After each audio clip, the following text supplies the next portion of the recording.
बिस्मिल्लाहिर्रहमानिर्रहीम अस्सलामुअलैकुम रहमतुल्लाह। इस वक्त field marshal army chief general Asim Munir के लिए इतनी अजीब व गरीब सूरत हाल पैदा हो गई है कि किसी ने सोचा भी नहीं था, इमेजिन भी नहीं किया था कि ये होने जा रहा है। और ये इस बार जो हमला किया गया है, इस बार जो एक अटैक किया गया है नवाज शरीफ की जानब से field marshal army chief general Asim Munir के ऊपर। जनरल आसिम क्योंकि इस वक्त न सिर्फ पाकिस्तान के अंदर बल्कि इंटरनेशनल लेवल के ऊपर सेंट्रल स्टेज में आ चुके हैं, सेंट्रल स्टेज उनके पास आ चुके हैं। पाकिस्तान के अंदर भी वो कोशिश कर रहे हैं कि उनके पास सदर का ओहदा आ जाए, और इसके लिए अगला महीना बहुत अहमियत का हामिल है क्योंकि जून के महीने के अंदर इनको तमाम चीज़ें कन्वे कर दी गई।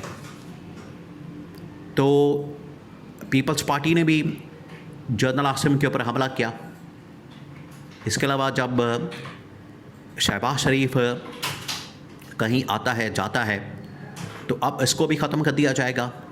अगर जनरल आसिम सदर बन जाते हैं उसके बाद कोई रास्ता नहीं बचेगा शहबाज शरीफ के पास कि वो इंटरनेशनल लेवल के ऊपर ट्रैवल कर सके, क्योंकि फिर उसके बाद बतौर सरबराह ममलकत जनरल आसिम ट्रैवल करेंगे तो शहबाज शरीफ भी माइनस हो गया, सदर भी, जरदारी भी माइनस हो गया।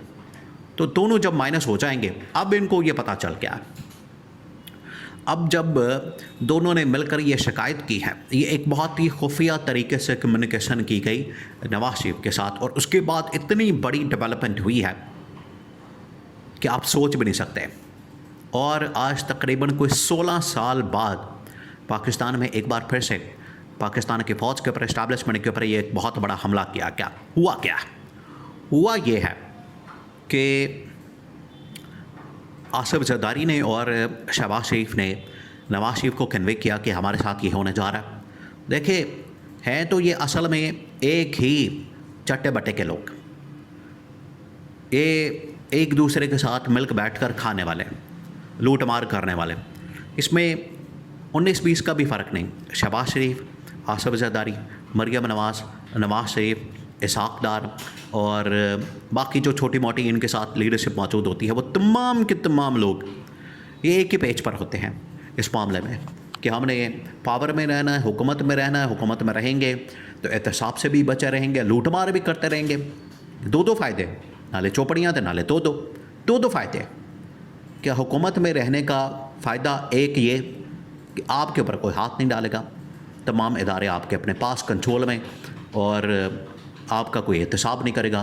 नंबर 2, लूट मार का सिलसिला जो है वो जारी व सारी रहेगा, लूट मार होती रहेगी, हलवा मांडा चलता रहेगा। ये असल में हुकूमत में रहने का इनका मकसद होता है। तो दोनों फ़ायदे ले रहे हैं।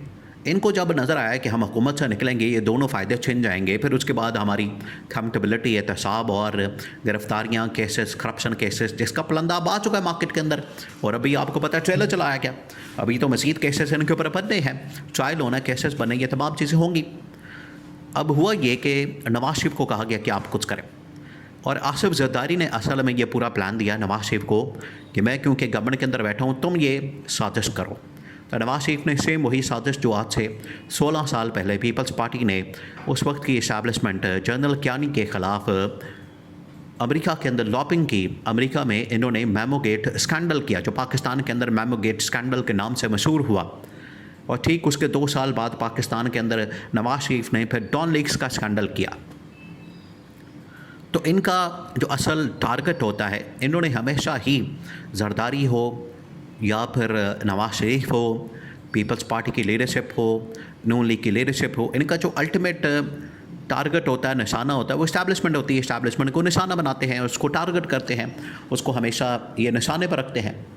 तो नवाज शरीफ को ये टास्क दिया गया कि तुम जाके अमेरिका में या यहाँ बंदे हायर करके अमेरिका में लॉबिंग करो, और ट्रम्प एडमिनिस्ट्रेशन तक टॉप लेवल के ऊपर ये बात पहुँचाओ कि किस तरीके से पाकिस्तान में जो इस्टेब्लिशमेंट है वो टेक ओवर कर चुकी है। और उसके बाद ये ख़बरें बाकायदा तौर पर 2-3 बड़े न्यूज़पेपर के अंदर, फाइनेंशियल टाइम्स के अंदर, फिर उसके बाद टेलीग्राफ के अंदर, गार्डियन के अंदर, ये बाकायदा इंटरनेशनल लेवल के ऊपर कैंपेन चलाई गई जिन दिनों में field marshal army chief general Asim Munir Switzerland के अंदर मौजूद थे, ना सिर्फ इनके कत्ल का मंसूबा बनाया गया बल्कि वहाँ पर कैंपेन की गई और कहा गया कि ये देखें, ये बंदा एक डिक्टेटर किस्म का आमरीत पाकिस्तान में चला रहा है, ऑपरेट कर रहा है और गवर्नमेंट को चलने नहीं देता, हुकूमत को चलने नहीं देता, वो ख़ुद बैठा और ये सारे काम कर रहा है। तो ये बाकायदा उनकी जानिब से एक कैंपेन इंटरनेशनल लेवल के ऊपर चलाई गई।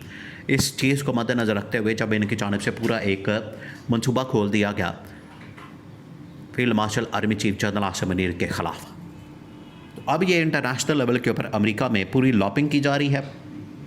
अमेरिका में इस हवाले से एक स्कैंडल तैयार हो रहा है और ये बहुत बड़ा तहलका खेस किस्म का स्कैंडल सामने आने वाला है इन्होंने जो लॉबिंग की है। क्योंकि जिस तरीके से देखें, अब नवाज शरीफ का पारा और चढ़ गया। नवाज शरीफ का जो समती इसाकदार वजारत ख़ारजा के अंदर बैठा हुआ वज़ीर ख़ारजा, और ये जो स्विट्ज़रलैंड के अंदर इवेंट हुआ उसको लीड करना ही वज़ीर ख़ारजा का काम था, लेकिन वज़ीर ख़ारजा के बजाय वहाँ पर वज़ीर दाखिला ने सारा काम किया उनके साथ जनरल आसिम ने। तो वज़ीर ख़ारजा इसाकदार को तुक लगा दिया गया। खुड्डे लाइन, ना सिर्फ खुड्डे लाइन बल्कि उसको वहाँ पर स्विट्ज़रलैंड की हवा भी नहीं लगने दी गई। आपने इस तरफ आना भी नहीं, आपने इस तरफ मुंह भी नहीं करना। उसका जहाज़ वापस भेज दिया गया पाकिस्तान। यहाँ पर फिर वो मुंह पर 12 बजे हुए पाकिस्तान के अंदर उसकी लैंडिंग हुई। तो नवाज शरीफ को इस बात के ऊपर भी बड़ा गुस्सा है कि ये तो खाता हमारे ख़िलाफ़ खुल गया, ये तो इस्टेब्लिशमेंट ने हमें ही माइनस कर दिया और ख़ुद बराजमान बैठ गए। और शहबाज शरीफ को मजबूरी में, देखिए ये शहबाज शरीफ की भी कोई ज़रूरत नहीं इस वक्त इस्टेब्लिशमेंट को, जितनी इस वक्त उनकी गुड्डी चढ़ी हुई है उनको शहबाज शरीफ की ज़रूरत नहीं है। शहबाज शरीफ बस ऐसे ही एक मजबूरी के तहत इनको साथ रखना पड़ता है, क्योंकि अगर वो साथ नहीं रखते तो उसकी वजह से इंटरनेशनल लेवल के ऊपर आप एक सिविल लीडर की कमी महसूस होती है। तो इसको साथ इसलिए रखा गया ताकि ये सारे मामलात एक सिविलियन प्राइम मिनिस्टर के ज़रिए से, चाहे फॉर्म 47 का ही है, लेकिन खाना पूरी करने के लिए इसको साथ रखा जाता। तो अब ये जो स्कैंडल सामने आ रहा है ये बड़ा खौफनाक है। इसमें दो चीज़ें, एक तो ये कामयाब नहीं होंगे, ये पहली बात, ये बड़ी कन्फर्म बात है, क्योंकि अब पूरी दुनिया में इनका पोल खुल चुका है। अब ट्रंप एडमिनिस्ट्रेशन को भी पता लग चुका है, पूरी दुनिया को पता लग चुका है, यूरोप को पता लग चुका है, अरब ममालिक को पता लग चुका है, पाकिस्तान के अंदर भी पाकिस्तान का बच्चा जानता है कि शरीफ ख़ानदान, जरदारी ख़ानदान की औकात क्या है। एक तो इनको ये पता लग चुका है, इंटरनेशनल लेवल के ऊपर भी पोल खुल चुका है। तो एक ये कामयाब नहीं होने वाला। दूसरा ये कि फील्ड मार्शल आर्मी चीफ के नॉलेज में आने के बाद अब ये नहीं बचेंगे।